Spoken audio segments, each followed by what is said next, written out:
Salut tout le monde et bienvenue dans cette revue de presse. La trêve internationale est officiellement terminée pour les Bleus et on peut se réjouir d'une chose, c'est de la renaissance de l'équipe de France hier soir en Italie. Renaissance tout court pour l'équipe, renaissance italienne pour le Parisien qui souligne la belle perf des hommes de Didier Deschamps, vainqueur 3-1 à San Siro. Enfin la fin, ajoute l'équipe qui fait le parallèle entre le match catastrophique contre Israël et celui d'hier soir. Pour les Bleus qui ont été très grands selon le Figaro, c'est une victoire précieuse parce qu'elle va apaiser toutes les tensions, au moins jusqu'au mois de mars, date du prochain rassemblement. Et comme le titre la Gazzetta dello Sport, adieu la première place pour l'Italie, c'est la France qui se hisse en tête de son groupe de Ligue des Nations. L'avantage pour les Bleus, c'est que le tirage sera forcément plus favorable puisqu'ils évitent l'Allemagne, l'Espagne et le Portugal en quart de finale. En Italie, le Corriere dello Sport met en avant l'un des hommes du match, Adrien Rabiot. À la dernière seconde, écrit le quotidien italien qui a insisté sur la magnifique performance du milieu de terrain de l'OM, auteur d'un doublé de la tête, tireur et receveur d'élite pour l'équipe parce que Rabiot a été servi 2 fois par le pied gauche chirurgical de Lucas Digne, qui a aussi provoqué un but contre son camp de Vicario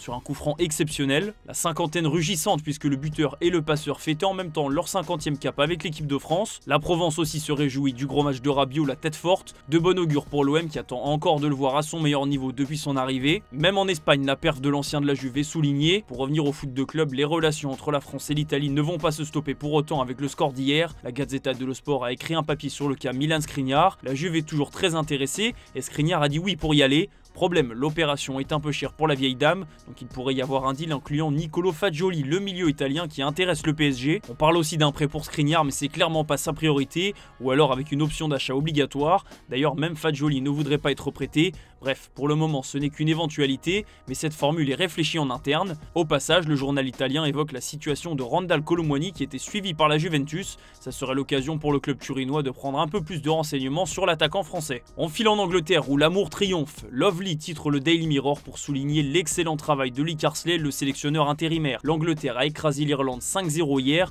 ce qui confirme déjà la première place et la qualif en tant que tête de série. Mais plus que jamais, cette victoire est marquée par la patte de l'ancien sélectionneur des espoirs. Réoxygénation réussie, écrit l'équipe, et c'est le mot, puisque sur les 5 buts, 4 ont été inscrits par des joueurs qui n'avaient jamais marqué en sélection. Lee Carsley est connu pour faire confiance aux jeunes, et son court passage à la tête de l'Angleterre aura servi à ça. Gordon, Gallagher, Bowen et Harwood Bellis ont débloqué leur compteur, de quoi préparer idéalement l'arrivée imminente de Thomas Tuchel. C'est l'autre gros sujet du jour dans la presse anglaise. À ton tour, Tom lance le Daily Mail pour prévenir Thomas Tuchel. Le technicien allemand va démarrer sa mission avec l'Angleterre en janvier 2025 et il aura forcément la pression. Les Three Lions sont une génération dorée qui n'arrive pas à gagner. Tuchel doit changer ça.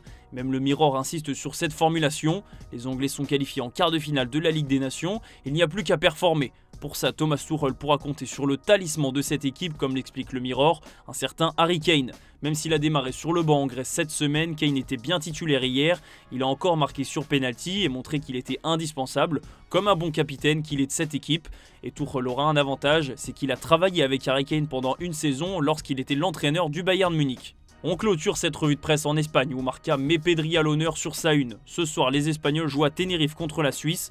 L'occasion pour Pedri de revenir dans sa ville natale. Sport parle aussi du milieu du Barça qui a déclaré hier en conférence de presse qu'il était confiant pour sa prolongation. Les négociations avancent et Pedri devrait signer jusqu'en 2029, comme Gavi d'ailleurs. Au passage, Szczęsny, le gardien polonais qui n'a toujours pas joué le moindre match, pourrait lui aussi prolonger.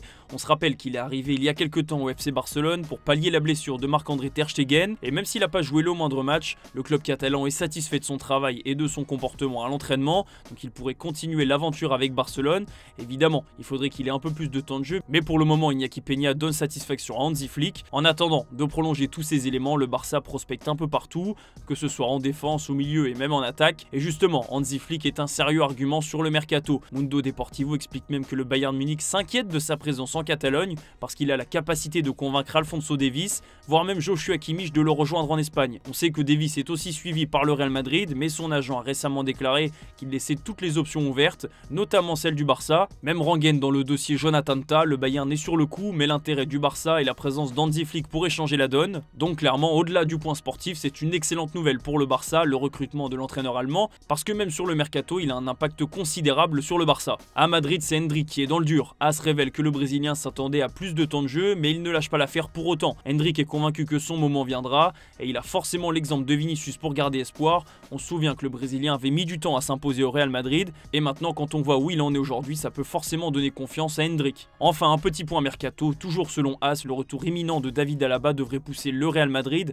à ne pas recruter cet hiver. L'international autrichien pourrait être dispo en janvier, donc le timing est cohérent pour le Real. Ça fait bientôt un an qu'Alaba est éloigné des terrains, mais son retour n'a jamais été aussi proche. Voilà, c'est la fin de cette revue de presse, merci de votre fidélité, et comme d'habitude, on se retrouve tout à l'heure pour le JT Foot Mercato.